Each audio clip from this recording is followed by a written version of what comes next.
అబ్రాహాము కథలో ఒక గొప్ప విశ్వాస పరీక్ష ఉంది. అది మనల్ని చాలా ఆలోచింపచేస్తుంది. ఈ కథ ఎప్పుడు మొదలైందంటే తెల్లవారుజామున అంతా నిశ్శబ్దంగా ఉన్నప్పుడు. ఆ నిశ్శబ్దం రాబోయే సంఘటనలు ఎంత వ్యక్తిగతమో చెబుతున్నట్టుంది. ఎవ్వరికీ చెప్పకుండా ఒంటరిగా తన పని మొదలుపెట్టాడు. ఈ చిన్న పనుల్లోనే అసలైన విధేయత ఎంత గొప్పదో కనిపిస్తుంది. ఒకవైపు అబ్రాహాము ప్రయాణం, మరోవైపు ఇంట్లో షారాకు తన కొడుకు ఏమయ్యాడో అని ఆందోళన. కొన్నిసార్లు విశ్వాస పరీక్షలు మనల్ని ఏకాంతంలోకి నెట్టేస్తాయి. 3 రోజులు ఎక్కడికెళుతున్నాడో తెలియకపోయినా అచంచలమైన నమ్మకంతో నడిచాడు. విశ్వాసమంటే ఇదే. దేవుడు దారి చూపిస్తాడు, కాని అన్నీ ముందే చెప్పడు.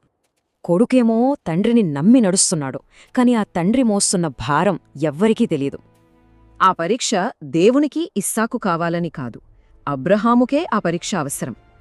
ఇది ప్రేమకు, ప్రాధాన్యతకు జరిగిన పరీక్ష. మనసుకి ఏది అతి దగ్గరగా ఉందో పరీక్షిస్తుంది. గమ్యం దగ్గరపడింది. ఇక ఆ ప్రయాణం కేవలం తండ్రి కొడుకుల మధ్యే మిగిలింది.